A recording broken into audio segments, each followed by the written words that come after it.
Hi అందరికీ good morning. ఈ వీడియోలో మనం అంబ్రెల్లా ఫ్రాక్ బాటమ్ కటింగ్ చూద్దామండి.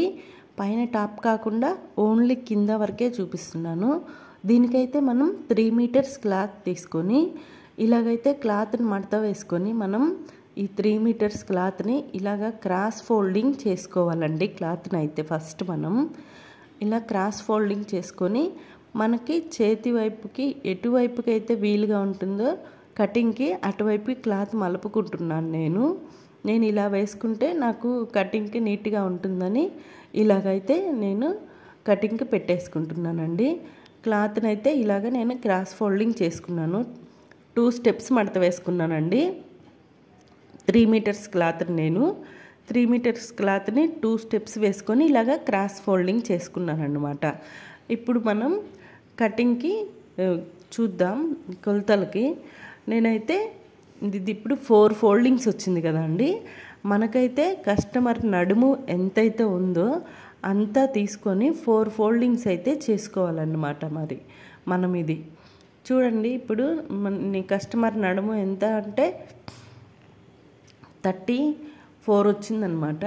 నేను ఇప్పుడు ఆ 34ని 4 ఫోల్డింగ్స్ చేసుకుంటున్నాను. టేప్కి 4 ఫోల్డింగ్స్ చేసుకొని ఇక్కడైతే మనం పైన ఎంతవరకు క్లాత్ అయితే 4 ఫోల్డింగ్స్కి వస్తుందో ఖర్చుతో సహా అండి 4 ఫోల్డింగ్స్ ఇక్కడ పెట్టేసుకున్నాను అనమాట. నేను ఇక్కడ ఖర్చుతో సహా 4 ఫోల్డింగ్స్ అక్కడ పెట్టేసుకొని ఇప్పుడు మనం ఆ 4 ఫోల్డింగ్స్కి ఇక్కడ పెట్టుకున్నాం కదా, ఇది పైన నుండి అంటే మనం 4 ఫోల్డింగ్స్ చేసుకున్న క్లాత్ పైన నుండి అటువైపు ఇటువైపు మూల సమానంగా ఉందా లేదని ఫస్ట్ మనం చెక్ చేసుకొని మరలా మార్కింగ్ చేసుకోవాలన్నమాట. ఒకవైపు ఎక్కువ ఒకవైపు తక్కువ వస్తే అప్పుడు బాగోదు కదా అండి. ఒకవైపు కిందకు వస్తుంది, ఒకవైపు పైకి వస్తుంది. అలా చెక్ చేసుకొని నీట్గా మరలా మార్కింగ్ పెట్టుకొని అక్కడి నుండి మనం కిందకైతే ఎంతైతే పొడవు తీసుకున్నామో అంత పొడవు మనం ఫస్ట్ నుంచి ఒకసారి మార్కింగ్ పెట్టుకోవాలి, మధ్యలో నుంచి మళ్ళీ స్ట్రైట్గా ఒకసారి ఫోల్డింగ్ పెట్టుకోవాలి, మళ్ళీ చివరి నుంచి ఒకసారి ఇలాగా చుట్టూ మనమైతే ఫోల్డింగ్ అక్కడ మార్కింగ్ పెట్టుకోవాలన్నమాట. ఒక్కొక్క చోట నుండి ఇలా ఎందుకు పెట్టుకోవాలి అంటే మనకి చుట్టూ కింద అంబ్రిల్లా కటింగ్ అనేది స్ట్రైట్గా రావాలి కదండి. ఒకవైపు ఎక్కువ ఒకవైపు తక్కువ అలా వస్తే ఒకవైపు కిందకి ఒకవైపు పైకి ఉంటుంది, బాగోదు కదా. అలాంటప్పుడు మనం ఏం చేయాలంటే మనం తీసుకున్న అక్కడ నుండి పైన నుండి మొత్తం చుట్టూ కొలత పెట్టేసుకోవాలన్నమాట. మనము చుట్టూ మార్కింగ్ పెట్టేసుకున్నామంటే మీకు ఫుల్ సర్కిల్ అనేది ఒకేలాగా సేమ్ వస్తుందండి. ఏమి ఇక ఎగుడు దిగుడు అనేది రాకుండా కిందకి పైకి లేకుండా సేమ్ వస్తుంది. ఇలా మనం ఆ మార్కింగ్ మొత్తం ఇలా పెట్టుకొని కటింగ్ చేసేసుకుంటున్నానండి నేను. ఇదిగోండి ఇలాగైతే నేను కటింగ్ చేసేసుకున్నాను. ఇప్పుడు బాటమ్ దగ్గర మార్కింగ్ పెట్టుకొని ఉన్నాం కదా, ఇక్కడ పైన నడుము అది కట్ చేసుకుంటున్నానండి.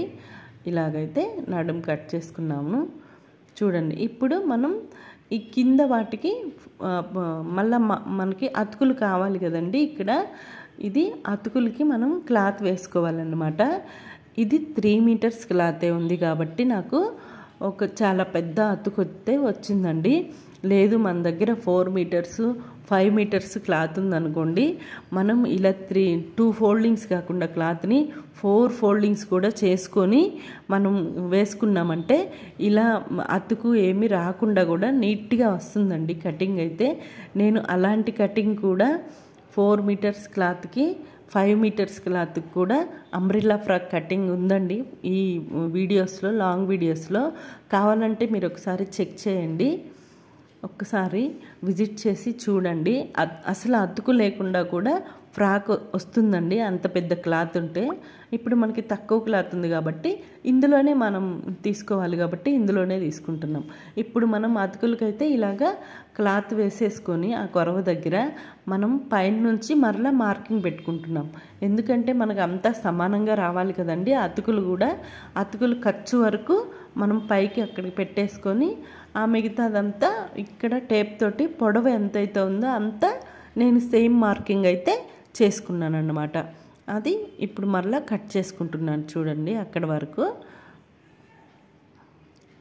ఇలాగైతే మొత్తం కట్ చేసుకుంటున్నాను. ఇవి మనకి అతుకులకి అన్నమాట ఇక్కడ వేసేసుకోవడానికి.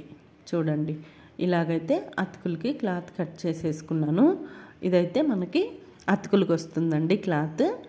ఇప్పుడు మనం లైనింగ్ ఫ్యాబ్రిక్ చూద్దాం. మెయిన్ ఫ్యాబ్రిక్ కట్ చేసేసుకున్నాం కదా, లైనింగ్ ఫ్యాబ్రిక్ కూడా నేను సేమ్ 3 మీటర్సే తీసుకున్నానండి. ఇదిగోండి లైనింగ్ ఫ్యాబ్రిక్ని కూడా మనం ఇలాగ 2 ఫోల్డింగ్స్ చేసుకొని ఇలాగైతే క్రాస్కి మనం ఫోల్డింగ్ వేసేసుకోవాలి.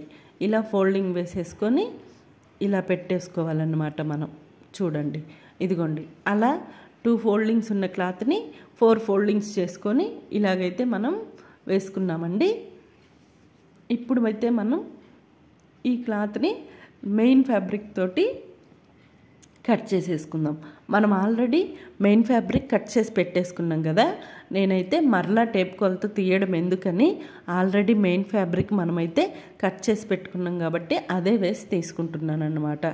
ఈ వీడియోస్ కనుక మీకు నచ్చినట్లయితే లైక్ చేయండి, షేర్ చేయండి, నా ఛానల్ని సబ్స్క్రైబ్ చేసుకోండి. మీరు ఇచ్చే లైక్ వల్ల నాకు మరిన్ని ఎన్నో వీడియోస్ చేయడానికి, ఎంతోమందికి రీచ్ అవ్వడానికి సహాయపడుతుందండి. ప్లీజ్ అండి, చూసిన ప్రతి ఒక్కరూ లైక్ చేయండి, కామెంట్ చేయండి. ఈ కటింగ్ అనేది ఎలా ఉందనేది నాకు చెప్పండి. మీకు ఎక్కడైనా డౌట్స్ ఉన్నాయంటే నన్ను అడగండి, నేను అయితే కామెంట్స్లో మీకు చెప్తానండి. ఇదిగోండి ఇలాగ నేను లైనింగ్ ఫ్యాబ్రిక్ వేసేసుకొని మెయిన్ ఫ్యాబ్రిక్కి వేసేసుకొని లైనింగ్ ఫ్యాబ్రిక్ కట్ చేసుకున్నానండి. ఇప్పుడు కింద వైపు నేను మనకి లైనింగ్ ఫ్యాబ్రిక్ కొంచెం పైకి ఉండాలి కదండి మెయిన్ ఫ్యాబ్రిక్ కంటే, అందుకని నేను ఇలాగైతే కొంచెం క్లాత్ని ఇలాగ పైకి ఫోల్డ్ పెట్టేసుకుంటున్నాను. ఆ ఫోల్డ్ పెట్టేసుకొని నేను మిగతా క్లాత్ అయితే లైనింగ్ ఫ్యాబ్రిక్ అయితే ఇలా కట్ చేసుకున్నాను అన్నమాట. మరలా కొలత ఎందుకు, మనకి ఎలాగో కొంచెమే కదా పైకి వెళ్ళాలని ఇలాగైతే కటింగ్ చేసేసుకున్నానండి లైనింగ్ ఫ్యాబ్రిక్. ఈ వీడియో ఎలా ఉందో మీకు నచ్చినట్లయితే లైక్ చేయండి, షేర్ చేయండి, నా వీడియోస్ని సబ్స్క్రైబ్ చేసుకోండి. Thank you for watching.